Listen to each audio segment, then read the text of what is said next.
Bleu en détresse, le 15 de France a mal à la tête, vous le savez. Nous verrons ce soir si les joueurs tricolores ont trouvé un remède dans leur club respectif. Bienvenue dans ce 19e jour de rugby, un 19e épisode comme on les aime, avec beaucoup de rebondissements, beaucoup d'essais, des scénarios à couper le souffle et toujours autant de tensions, notamment dans le Tarn où Castres recevait Lyon.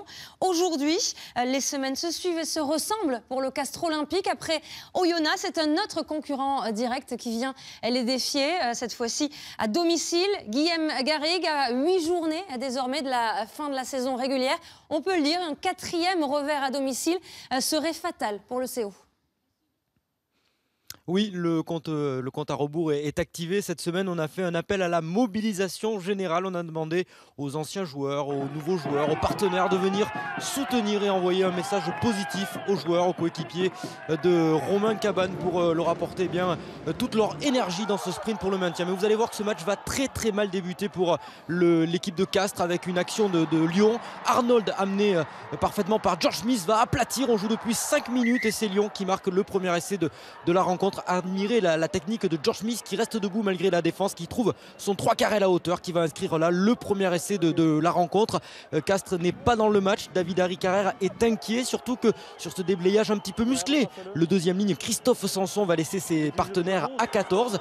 Carton jaune pour Christophe Sanson. Et puis quelques secondes plus tard, un fait de jeu, le fait du match avec cette action. Sylvie Vatou va aller au sol. Vous n'avez peut-être rien vu sur cette action. Alors l'arbitre lui voit un Lyonnais au sol, il va demander l'arbitrage vidéo, c'est Puricelli qui est au sol et on va regarder ce qui s'est passé sur le déblayage. Yannick Caballero arrive de façon, il le dit, involontaire pour déblayer, mais la faute est là. Carton rouge pour le 3e ligne Yannick Caballero qui crie à l'injustice. On va revoir le geste de Yannick Caballero qui semblait venir déblayer et en tout cas il va laisser ses coéquipiers à 14, 7-0. Rien à déclarer dans cette première période si ce n'est le fait que Castres va jouer à 14 contre 15. En début de deuxième période, on part exactement sur les mêmes bases qu'en début de match avec une action pour Lyon. Porical qui va trouver Arnold qui va retrouver Ghezal à l'intérieur. Karim Ghezal qui va cadrer pour donner à Porical qui va inscrire un deuxième essai sans faire grand chose.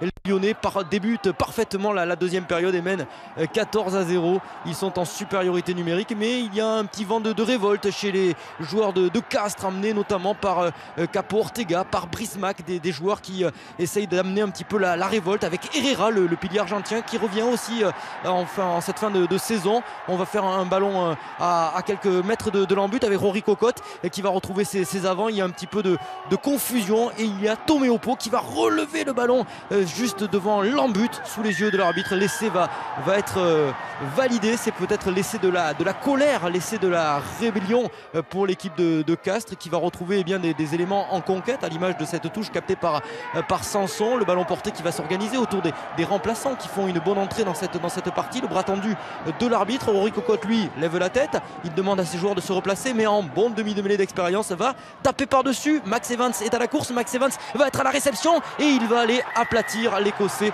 On va demander l'arbitrage vidéo, mais vous allez voir que l'essai est parfaitement valable pour l'équipe de Castres qui revient à 12-17 puisque Stéphane Bratt a passé une pénalité supplémentaire pour Lyon. 12-17, mais il y a de l'espoir, surtout que les Lyonnais vont déjouer une première faute. Regardez, Lauré tient Dumora, un carton jaune pour Mathieu Lauré. Quelques secondes plus tard, Romain Tellet, entraîneur débuteur du 15 de France, commence à y croire. Quelques secondes plus tard, les Lyonnais vont effondrer un regroupement. Ibrahim Diarra va s'arracher.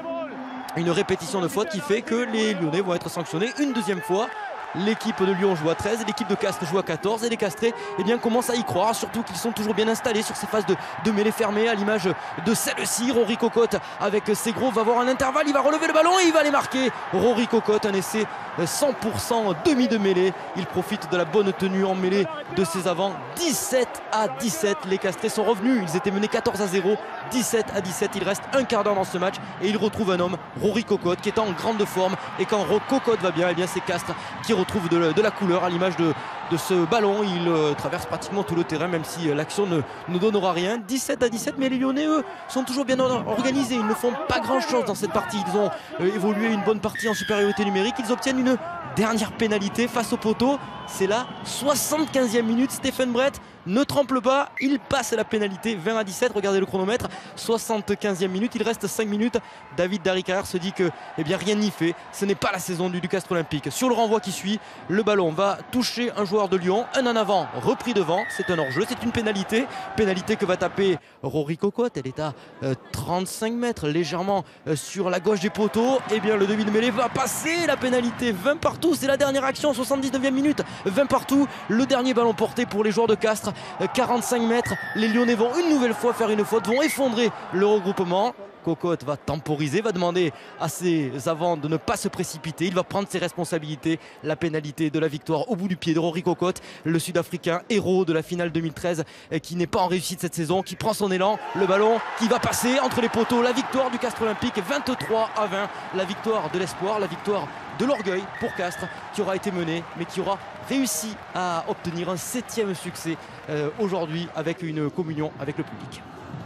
Ah oui, un match complètement fou, un scénario complètement fou. Guillaume Garrigue, alors forcément, on vous quitte là sur ces images de joie juste après le coup de sifflet final. On veut en savoir plus. Quelle était l'ambiance à Pierre-Antoine après cette victoire inespérée? Alors vous avez vu la communion des joueurs avec le public, les joueurs qui sont restés un long moment un tour d'honneur, et puis ils sont rentrés dans les vestiaires où l'on a revu des sourires à l'image de Rory Cocotte. Ils ont bien sûr fait un pas vers le maintien, ils ont été menés 14-0, ils s'imposent 23-20. C'est une étape vers le maintien avec des valeurs importantes comme le confient Brismac et Mauricio Reggiardo au micro de François Pisson. Pour nous, c'est exceptionnel. C'était peut-être pas un très grand match, mais dans la tête, il a fallu être très très rude, très très solide, très solidaire. Et aujourd'hui, on a démontré qu'on était capable de ressortir des matchs comme ça. C'est sûr, c'est pas le meilleur rugby qu'on aime, mais il fallait gagner ce match, on l'a gagné. Moi, je crois que le rugby c'est fait pour vivre des moments comme ça. 75 minutes à 14, c'est pas simple. Les joueurs, ils sont allés chercher et on l'a trouvé. Ça fait du bien parce qu'on avait la tête à l'envers, ça faisait un petit moment. On sortait de bons matchs, mais on avait l'impression que la chance n'arrivait pas à tourner. Aujourd'hui, on a réussi à se l'amener à nous, la chance, donc ça fait du bien à la tête.